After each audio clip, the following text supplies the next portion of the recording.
Welcome to DSC Hindi సేవా సదన్కు స్వాగతం. అయితే ఈరోజు మనం ఈ వీడియో చేయడానికి కారణమే ఉంటే చాలా మంది అభ్యర్థులు, వేల మంది అభ్యర్థులు ఆంధ్రప్రదేశ్ రాష్ట్రంలోని డిఎస్సి హిందీకి ప్రిపేర్ అయ్యే అభ్యర్థులు, సార్ మాకు ఎప్పుడు నోటిఫికేషన్ వస్తుంది, డిఎస్సి నోటిఫికేషన్ ఎలా ఉంటుంది, అసలు అయోమయంగా ఉంటుంది, యూట్యూబ్లలో రకరకాలుగా వేరే వేరే స్టేట్మెంట్లన్నీ మొత్తం చాలా వస్తున్నాయి సార్. కాబట్టి మీరు ఒక్కసారి ఈ డిఎస్సి గురించి చెప్తే బాగుంటుందంటే చాలా రోజుల నుంచి ఫోన్లు చేయడం జరుగుతుంది. అయితే దీనిలో భాగంగా మనం ఈరోజు చాలా రోజులు మనం కూడా వెయిట్ చేయాల్సి వచ్చింది. ఎందుకంటే ప్రభుత్వం ద్వారా స్పష్టమైన ఏది హామీ ఇవ్వలేదు కాబట్టి దీని గురించి మనం ఏమి చెప్పడం లేదు. ఈరోజు అంటే అసెంబ్లీలో లోకేష్ గారు స్టేట్మెంట్ ఇవ్వడం జరిగింది. ఏదైతే డిఎస్సి చేయాలనుకున్నారో ఆంధ్రప్రదేశ్ రాష్ట్రంలో చంద్రబాబు నాయుడు గారు మొట్టమొదటి సంతకం ముఖ్యమంత్రి అయిన వెంటనే ఆయన మొట్టమొదటి సంతకం చేసిన డిఎస్సిని మేము ప్రతిష్టాత్మకంగా తీసుకున్నాము. అభ్యర్థుల యొక్క కోరిక మేరకు ముందుగా టెట్ నిర్వహించాము. తర్వాత డిఎస్సి కూడా త్వరలోనే ఎటువంటి లీగల్ ప్రాబ్లమ్స్ లేకుండా మేము త్వరలోనే యుద్ధ ప్రాతిపదిక మీద డిఎస్సిని నిర్వహిస్తామని స్పష్టంగా ఆయన అసెంబ్లీలో హామీ ఇవ్వడం జరిగింది. కాబట్టి మీకందరికీ నేను హిందీ అభ్యర్థులకు చెప్పేది ఏంటంటే, చంద్రబాబు నాయుడు ముఖ్యమంత్రిగా ఉన్నంత కాలము ఏ రోజు కూడా డిఎస్సి ప్రకటించి లేట్ కావడం కానీ లీగల్గా ప్రాబ్లం కావడం కానీ ఇంతవరకు ఏమీ జరగలేదు. కాబట్టి వాళ్ళు బాగా ఆలోచించి ప్రభుత్వము ఈ డిఎస్సిని ప్రతిష్టాత్మకంగా తీసుకోవడం జరిగింది. ఆ ప్రతిష్టాత్మకంగా తీసుకొని డిఎస్సిని నిర్వహించాలా, ఎటువంటి అసలు అభ్యర్థులు ఏమాత్రము బాధపడకుండా ఉండాలనే ఉద్దేశంతో చేయడం జరుగుతుంది. కాబట్టి మీరు ఇప్పటికైనా హిందీ అభ్యర్థులు మాకు డిఎస్సి ఎప్పుడు వస్తుంది, అసలు వస్తుందా రాదా, టెట్ నిర్వహిస్తారా, లేదంటే టెట్ కమ్ టిఆర్టీ నిర్వహిస్తారా, ఇవన్నీ చాలా రకరకాలుగా వాళ్ళకు క్వశ్చన్స్ వస్తూ ఉన్నాయి. నేను డిఎస్సి హిందీ అభ్యర్థులకు అందరికీ కోరేది ఏంటంటే, డిఎస్సి ఎప్పుడన్నా రాని నోటిఫికేషను, మీరు ఆల్రెడీ అందరూ టెట్ పరీక్ష రాసి ఉన్నారు, రిజల్ట్ కూడా వచ్చి ఉన్నాయి. అంతేకాకుండా గతంలో కూడా 2018లో మన యొక్క రాష్ట్ర వ్యాప్తంగా ఉండే డిఎస్సి అభ్యర్థులు అందరూ మొత్తం దాదాపుగా 85-90% రాష్ట్ర వ్యాప్తంగా స్టూడెంట్స్ మన వాళ్ళు ఈ యొక్క టెట్ను పాస్ కావడం జరిగింది. కాబట్టి ఇప్పుడైనా సరే మీరు అందరూ డిఎస్సికి సన్నద్ధం కావాలి. సన్నద్ధం అయ్యే టైం మనకు దగ్గరకు వచ్చింది. ఈ రోజు నుంచే మీరు సిలబస్ ను చదవడానికి స్టార్ట్ చేసుకోవాలి. ఎవరైనా అపోహలు ఉండి డిఎస్సి జరగదేమో అపోహలు అది మైండ్ లో నుంచి ముందు తీసివేయండి. ఎందుకంటే నోటిఫికేషన్ ఎప్పుడన్నా రాని మనకు స్పష్టమైన హామీ అసెంబ్లీలో విద్యాశాఖ మంత్రి మనకు ఇవ్వడం జరిగింది. ఎందుకంటే ఇప్పటి వరకు ఇటువంటి విద్యాశాఖ మంత్రి మనకు రాలేదు. హైలీ ఎడ్యుకేటెడ్ మనకు మొట్టమొదటిసారిగా మన రాష్ట్రంలో విద్యాశాఖ మంత్రిగా కావడం జరిగింది. అది కూడా యువగలంలో ఇచ్చిన హామీ ద్వారా. తర్వాత స్వయాన ఆయన ముఖ్యమంత్రి గారి కుమారుడు కాబట్టి ఆయన మాటకు ఖచ్చితంగా విలువ ఉంటుంది. కాబట్టి ముందు మీరు అపోహలు వదిలిపెట్టి ఫస్ట్ మీరు డిఎస్సికి ప్రిపరేషన్ కావాలి. డిఎస్సికి ప్రిపరేషన్ కావాలంటే ముందు మీరు ఈ అపోహ నుంచి మైండ్లో నుంచి తొలగించుకోవాలి. నేను మీకు అందరికీ రిక్వెస్ట్ చేసేది ఏంటంటే, ఏదైనా కానీ డిఎస్సి ఎప్పుడైనా రాని, ఒక రోజుకు రాని, 2 రోజులు రాని, 10 రోజులు రాని, నెలకు రాని, ఎప్పుడన్నా రాని. ఎందుకంటే ఒక సమయం అనేది మీరు దీన్ని నెగిటివ్గా తీసుకోకుండా మాకు సమయం ఇంకా బాగా వచ్చింది, మేము చదువుకోవడానికి బాగా అవకాశం కలుగుతుంది అనేది మీరు మైండ్లో పెట్టుకొని దీన్ని ఒక అవకాశంగా మలుచుకోవాలి తప్ప దీన్ని నెగిటివ్గా తీసుకోకూడదు. ఎందుకంటే మనకు తెలుసు, మనకు హిందీ సబ్జెక్ట్లో సిలబస్ మిగతా సబ్జెక్టులకు మనకు చాలా తేడా ఉంటుంది. ఎందుకంటే మన హిందీ సబ్జెక్ట్లో ముందుగా మనకు ఆ సిలబస్ ప్రకారం అయితే జీకే అండ్ కరెంట్ అఫైర్స్ వస్తుంది, తర్వాత పర్స్యుయేటివ్ ఎడ్యుకేషన్ వస్తుంది, తర్వాత క్లాస్ రూమ్ ఎడ్యుకేషనల్ సైకాలజీ వస్తుంది, తర్వాత మనకు కంటెంట్.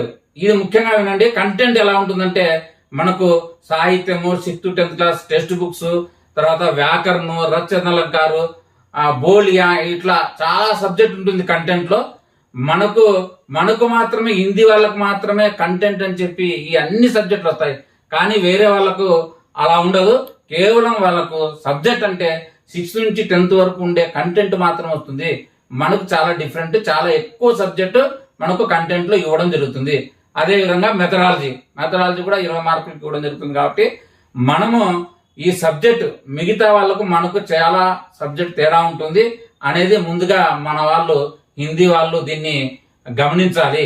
ఎందుకంటే మన సిలబస్ ను మనకు చెప్పాలంటే కనీసము 2.5 నెలల నుంచి 3 నెలల వరకు మనకు కోచింగ్ సెంటర్లోనే టైం పడుతుంది. ఎందుకంటే ఆ సిలబస్ అంత ఉంటుంది. కాబట్టి మీరందరూ సిలబస్ ను దృష్టిలో పెట్టుకొని ఈ ఎగ్జామ్ లేట్ అయ్యడం కూడా మన మంచికే అనేది దీన్ని మీరు పాజిటివ్ గా తీసుకోండి. అది తర్వాత ఈ యొక్క మీకందరికీ నేను ఎందుకు చెప్తున్నా అంటే ఇప్పుడు మన హిందీ సేవా సదన్లో మనము ఇప్పుడు ప్రజెంట్ అన్ని చోట్ల కోచింగ్లు ఇంట్రడక్షన్ క్లాసులు మాత్రమే జరుగుతున్నాయి. ప్రజెంట్ మనకు కర్నూలులో, రాజమండ్రిలో, విజయవాడలో ఇంట్రడక్షన్ క్లాసులు జరుగుతున్నాయి. 2-3 రోజుల తర్వాత మిగతా బ్రాంచులలో కూడా మనము క్లాసులు స్టార్ట్ చేయడం జరుగుతుంది. కాబట్టి మీరెవ్వరూ టెన్షన్ పడకుండా ఈ యొక్క దీన్ని అవకాశంగా తీసుకుని డిఎస్ వచ్చినప్పుడు మేము చదువుకుందాంలే అప్పుడు చేద్దాంలే అని అట్లా అనుకోవద్దు. ఎందుకంటే ఎప్పటికైనా ఎవరైతే ముందు సన్నద్ధమవుతారో, ఎవరైతే డిఎస్సికి ముందు మొత్తం చదువుకుంటారో తర్వాత ప్రిపరేషన్ చాలా ఈజీగా ఉంటుంది. ఎందుకంటే కోచింగ్ లో పెట్టే ఎగ్జామ్స్ ఏదైతే ఉంటాయో ముందుగా మీరందరూ ఎగ్జామ్స్ రాసి క్లాసులు విని ఇవన్నీ చేసుకోవడం వల్ల తర్వాత మీకు ప్రాక్టీస్ పేపర్స్ చాలా ఈజీగా ఉంటుంది. ప్రిపరేషన్ కూడా కనీసం అంటే మీరు తొందరగా మీరు ఆ యొక్క సబ్జెక్ట్ వినడం వల్ల ఎగ్జామ్ టైం కల్లా మీకు కనీసం 4-5 సార్లు మీరు రివిజన్ చేసుకోవడానికి అవకాశం ఉంటుంది. అప్పుడు మీకు సబ్జెక్ట్ మైండ్ లో కూర్చుంటుంది. కాబట్టి మీరు ఎవరైనా కానీ అభ్యర్థులు ఈ అవకాశాన్ని సద్వినియోగం చేసుకోండి. ముఖ్యంగా మీకు అందరికీ చెప్పేదంటే రాష్ట్ర వ్యాప్తంగా మొట్టమొదటిసారిగా 2002 తర్వాత మనకు ఇప్పుడు ప్రస్తుతము డిఎస్సిలో మన హిందీ పోస్టులు మిగతా పోస్టులను పోల్చుకుంటే చాలా ఎక్కువగానే ఉన్నాయి. ఎందుకంటే కాంపిటీషన్ గా మనం తీసుకుంటే ఉదాహరణకు కర్నూలు జిల్లా హైయెస్ట్ ఇన్ ఏపీ 100కు పైన ఉన్నాయి.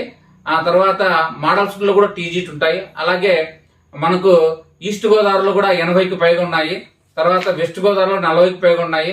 తర్వాత గుంటూరు జిల్లాలో, ఉమ్మడి గుంటూరు జిల్లాలో కూడా 70కి పైన ఉన్నాయి. కాబట్టి ఇట్లా చెప్పుకుంటూ వెళ్తే మనకు మిగతా పోస్టుల్లో ఒక్కొక్క పోస్టుకు ఉదాహరణ సోషల్ కానీ, మ్యాథ్స్ కానీ, సైన్స్ కానీ ఏదైనా స్కూల్ అసిస్టెంట్ తీసుకుంటే 7-8 మంది ఒక జిల్లాలో ఉంటారు. మనకు 1000 నుంచి 1500 కొంతమంది జిల్లాల్లో, 15 నుంచి 2000 కొన్ని జిల్లాల్లో మాత్రమే ఉంటారు. కాబట్టి టెట్ క్వాలిఫై అయిన వాళ్ళు మీరు దీన్ని అవకాశంగానే తీసుకోవాలి. తర్వాత ఎడ్జిటల్ను పోల్చుకుంటే మనం కనీసం 1:500 ఉంటుంది. మనకు ఆ పరిస్థితి ఉండదు.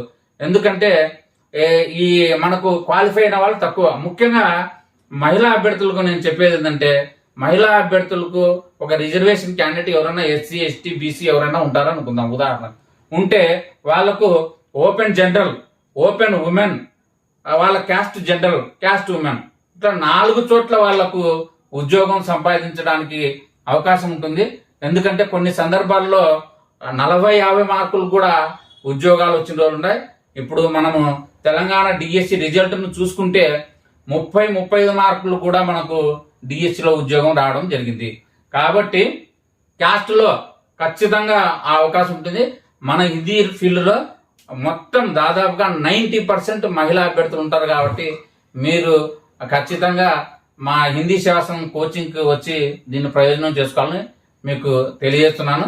ఎందుకంటే ఈ మహిళా అభ్యర్థులు ఎవరైతే ఉంటారో వాళ్ళకి ఇంట్లో ఫ్యామిలీలు, తర్వాత పిల్లలు, తర్వాత రకరకాల ప్రాబ్లమ్స్ ఉంటాయనే ఉద్దేశంతో మనము రాష్ట్ర వ్యాప్తంగా 6 బ్రాంచులను మనం పెట్టడం జరిగింది. ఎవరైతే వాళ్ళ జిల్లాలకు దగ్గరగా అంటే దూర ప్రాంతాలకు పోయి ఎంత ఫ్యామిలీని వదిలేసి కష్టపడకుండా వాళ్ళు దగ్గరలోనే లేదంటే అదే ఊర్లోనే దాదాపుగా కోచింగ్ కు వచ్చే అవకాశం ఉంది. ఇప్పుడు మనకు అనంతపురము, కడప, కర్నూలు, విజయవాడ, రాజమండ్రి, విశాఖపట్నంలో మన బ్రాంచులను పెట్టడం జరిగింది. అన్ని చోట్ల ఉమెన్స్ కు సౌకర్యార్థంగా అటాచ్డ్ మన హాస్టల్స్ కూడా ఉంటాయి. అయితే ఈ ఈస్ట్ గోదావరి, వెస్ట్ గోదావరికి నేను కొద్దిగా ప్రత్యేకంగా చెప్పదలుచుకున్నాను. ఎందుకంటే రాజమండ్రిలో ఏదైతే ఉందో మనది కోచింగ్ బిల్డింగ్, దాంట్లో కోచింగ్ క్లాసులు కాకుండా స్టడీ హాల్స్ 2 పెద్ద హాల్స్ ఉన్నాయి. దాదాపు 200-300 మంది చదివే విధంగా స్టడీ హాల్స్ ఉన్నాయి. తర్వాత ఒక గార్డెన్ ఉంది. కాబట్టి వెస్ట్ గోదావరి, ఈస్ట్ గోదావరి వాళ్ళు మాత్రము మహిళలు ఎవరైతే ఉన్నారో వాళ్ళందరూ ఈ అవకాశాన్ని మీరు సద్వినియోగం చేసుకోండి. రాజమండ్రిలో ఉండే కాలేజీ ఎస్కేవన్ కాలేజీ చాలా పెద్ద కాలేజీ, 4 ఫ్లోర్ల బిల్డింగ్. దాన్ని మీరు సద్వినియోగం చేసుకోవాలని మహిళలకు, ముఖ్యంగా ఈస్ట్ గోదావరి, వెస్ట్ గోదావరి వాళ్ళకు నేను తెలియజేస్తున్నాను. కాబట్టి ఇప్పటికైనా సరే ఇంకా మైండ్లో నుంచి మీరు తీసివేయండి. మనము డిఎస్సి హిందీకి సన్నద్ధం కావాలి. సన్నద్ధం అయితేనే మనకు ఉద్యోగం వస్తుంది. డిఎస్సి ఎగ్జామ్ ఎప్పుడో జరుగుతుందో, నోటిఫికేషన్ ఎలా ఉందో అవన్నీ మైండ్లో తీసేసి మీరు ఫస్ట్ సిలబస్ విని మీరు తర్వాత ఎగ్జామ్స్ రాసి డిఎస్సికి ఉద్యోగం పొందాలని నేను మీకు అందరికీ ఆశిస్తున్నాను. కాబట్టి మీరందరూ ఇప్పుడు ప్రజెంట్ అన్ని బ్రాంచ్లలో ఇంట్రడక్షన్ క్లాసులు ఉన్నాయి. కాబట్టి మీరు రేపు కానీ ఎల్లుండి కానీ తొందరగా మీరు చేరే అడ్మిషన్లు కాండి. మా అందరి దగ్గర మీకు ఆల్రెడీ గత వీడియోలో చెప్పున్నాం. స్టేట్ ఫ్యాకల్టీ, డిఫరెంట్ ఫ్యాకల్టీ ఉన్నారు. తర్వాత క్వశ్చన్ పేపర్లు కూడా రెడీ చేస్తున్నాము. దాదాపుగా డైలీ ఎగ్జామ్ 100 బిట్స్, తర్వాత మోడల్ టెస్ట్ తీసుకుంటే అన్ని కలిపితే దాదాపుగా 6400 బిట్స్ కూడా మీకు మీ చేతికి వస్తాయి. కాబట్టి మీరు ఈ అవకాశాన్ని, ఒకవేళ డబ్బులు పెట్టినా మీకు ఇంత సౌకర్యార్థంగా ఎక్కడా ఉండదు. ఎందుకంటే ఏ జిల్లాలో ఆ జిల్లాలో దాదాపుగా మన బ్రాంచ్లు ఉన్నాయి. కాబట్టి మొత్తం 2 రాష్ట్రాల్లో ఎవరైతే ఫేమస్ ఉన్నారో అందరు ఫ్యాకల్టీ ఉంటారు.